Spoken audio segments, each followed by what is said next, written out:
எல்லாரும் எப்படி இருக்கிறீங்க? ஒரு ஸ்மால் தாட்ஸ் ஒன்று உங்களோட ஷேர் பண்ணலான்னு யோசிச்சேன். இப்போ உங்களுக்கு இருக்கிற உங்களோட பிரச்சனையை நீங்கள் மற்றவங்களுக்கு யாருக்காவது நீங்கள் சொல்கிறீங்கன்னு சொன்னீங்கன்னா, அவங்களால உங்களுடைய பிரச்சனையை 100% புரிஞ்சு கொள்ள முடியாது. ஸோ டெஃபினெட்லி உங்களுடைய அந்த வலி வேதனையை 100% புரிஞ்சு கொள்ள முடியாது. இப்போ நீங்கள் சொல்கிறீங்க, இப்படி இப்படி நடந்துச்சு, இப்படி பிரச்சனை, இப்படின்னு. அவங்க உங்களோட இடத்துல வச்சு அவங்க ஒரு நாளுமே அதை அண்டர்ஸ்டாண்ட் பண்ண மாட்டாங்க.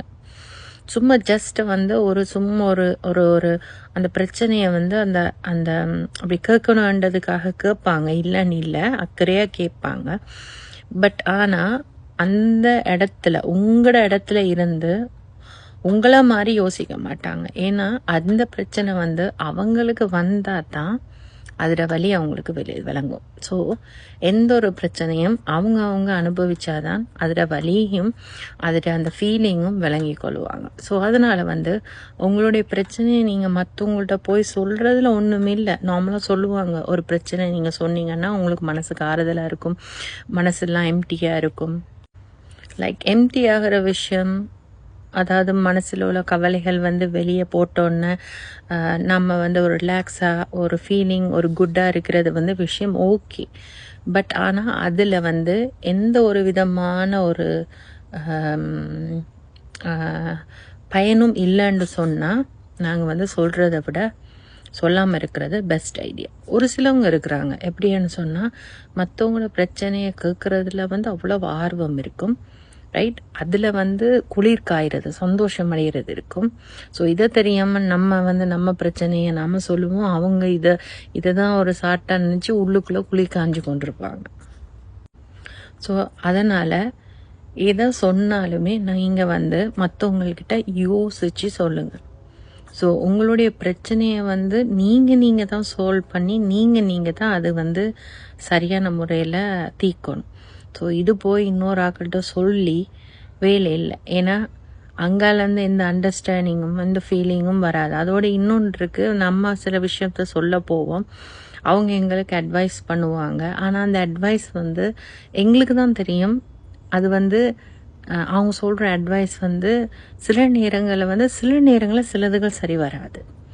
ஃபார் எக்ஸாம்பிள் என்ன சொல்கிறேன்னு சொன்னால், உதாரணத்துக்கு பிள்ளைகள் வளர்ப்பு இருக்குல்ல, பிள்ளைகள் வளர்ப்பு அது 100% நான் அக்ரி பண்ண மாட்டேன். ஏனெண்டா ஒவ்வொரு பிள்ளைகளும் ஒவ்வொரு மாதிரி.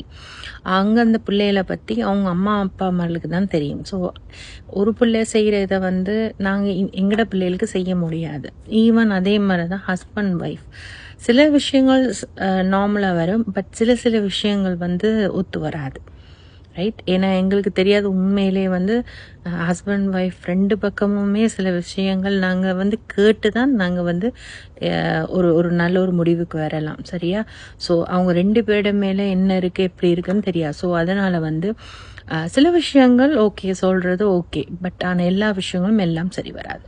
ஸோ அதனால் நான் என்ன சொல்ல வரேன்டா, ஒரு ஆக்கள் கிட்ட உங்களுடைய சோகங்களை உங்களோட இதுகளை நீங்கள் சொல்ல முதல்ல 1000 தடவை யோசிச்சுட்டு சொல்லுங்கள்.